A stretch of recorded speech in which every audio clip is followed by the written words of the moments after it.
সুপ্রিয় দর্শক বন্ধুরা, সবাইকে স্বাগত নতুন একটা ভিডিওতে। আশা করছি আপনারা সকলে ভালো আছেন আর আমিও ভালো আছি।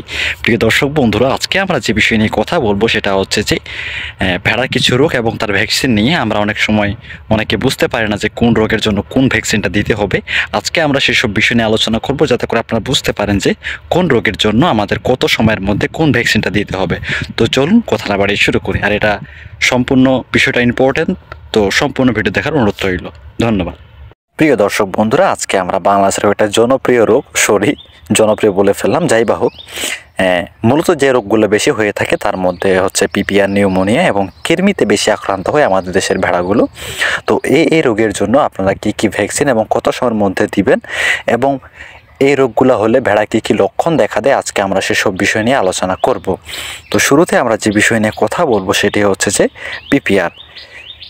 এই রোগের উৎস হচ্ছে অসুস্থ পশুর সংস্পর্শে এলে পিপিআর হতে পারে। আর পিপিআর রোগের লক্ষণ হচ্ছে পিপিআর রোগ হলে ভেড়া পিঠ বাঁকা করে দাঁড়িয়ে থাকবে, নাক, মুখ ও চোখ দিয়ে তরল পদার্থ বের হতে থাকবে এবং শরীরের তাপমাত্রা বেড়ে যাবে এবং পাতলা পায়খানা হবে। তো এটা হচ্ছে পিপিআরের রোগ। তো আপনারা যদি এই লক্ষণগুলো দেখতে পাবেন তখন আপনারা অতি সত্বর পশু চিকিৎসকের নিকট যাবেন, যাতে করে আপনারা অতি দ্রুতভাবে এই রোগের চিকিৎসা করতে পারেন। আর চিকিৎসা বলতে এই রোগের তেমন মোটামুটি কোনো চিকিৎসা নেই, তবে পানি স্বল্পতা দূর করার জন্য, যে পাতলা পায়খানাটা হচ্ছে সেটা দূর করার জন্য অবশ্যই স্যালাইন খাওয়াতে পারেন, এবং তার সাথে ভেড়াকে 5 মাস বয়সে পিপিআর টিকা দিতে হবে।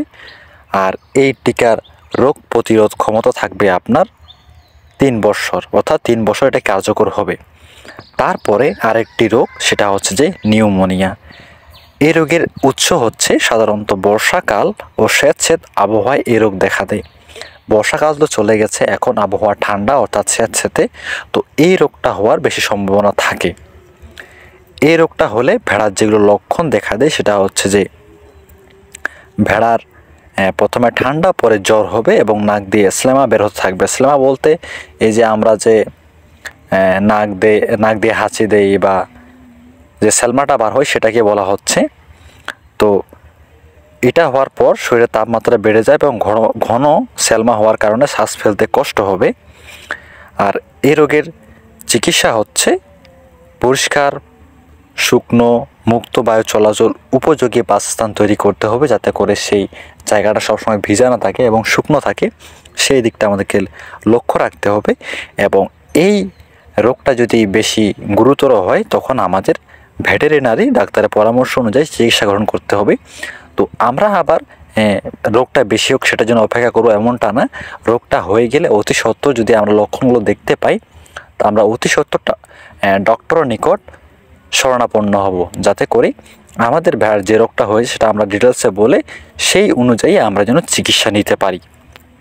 তারপরে আমরা অনেকে জানতে পারি না যে আরেকটা বিখ্যাত রোগ আছে, সেটা হচ্ছে যে কৃমি রোগ। এটা অনেকেই আমরা বুঝতে পারি না যে কী কী। আজকে আমরা জানবো, তার সাথে লক্ষণগুলো জানবো যে কী কী লক্ষণ দেখা দিবে। তো চারণভূমি, খাদ্য ও পানির মাধ্যমে কৃমি রোগ বিস্তার লাভ করে। ব্যাপারটা একটু জেনে নিন। চারণভূমি অর্থাৎ যেখানে ভেড়াগুলো ঘাস খায়, খাদ্য এবং পানির মাধ্যমে কৃমি রোগ বিস্তার লাভ করে। আর এই রোগের লক্ষণ হচ্ছে ভেড়ার এ রোগ হলে স্বাস্থ্যহানি হয়, অর্থাৎ শরীর নিস্তেজ হওয়ার মতো, একদম স্বাস্থ্যহানি বলতে চিকান চাকন হয়ে যাবে। শরীর দুর্বল ও রক্ত স্বল্পতা দেখা দেবে। প্রজনন কম এবং বিলম্ব হবে। যেখানে একটা ভেড়া 2টা করে বাচ্চা হওয়ার কথা সেটা একটা হবে, এবং প্রজনন যে বিরতিটা হয় সেটা অনেক দেরি হবে। মনে করেন যে ভেড়াটা বছরে 2বার বাচ্চা দিচ্ছে সে বছরে 1বার বাচ্চা দিচ্ছে বা 1বারও দিচ্ছে না, এরকম হতে পারে। এবং ভেড়ায় ডায়রিয়া হতে পারে। এই জন্য আমাদের যেটা করতে হবে সেটা হচ্ছে যে পরিষ্কার, শুকনো, মুক্ত বায়ু চলাচল উপযোগী বাসস্থান তৈরি করতে হবে, এবং তার সাথে কৃমির যে প্রাদুর্ভাব অর্থাৎ যে লক্ষণগুলো দেখা দেবে সেই অনুযায়ী ডাক্তারের পরামর্শ অনুযায়ী কৃমির ট্যাবলেট খাওয়াতে হবে। অর্থাৎ ভেটেরিনারি ডাক্তারের পরামর্শ অনুযায়ী কৃমিনাশক চিকিৎসা ব্যবস্থা নিতে হবে। এই ছিল আজকের বিষয় বন্ধুরা। আশা করছি আপনারা বুঝতে পেরেছেন যে কোন রোগের জন্য কখন কী ভ্যাকসিন দিতে হবে এবং কোনটার জন্য কী প্রস্তুতি গ্রহণ করতে হবে।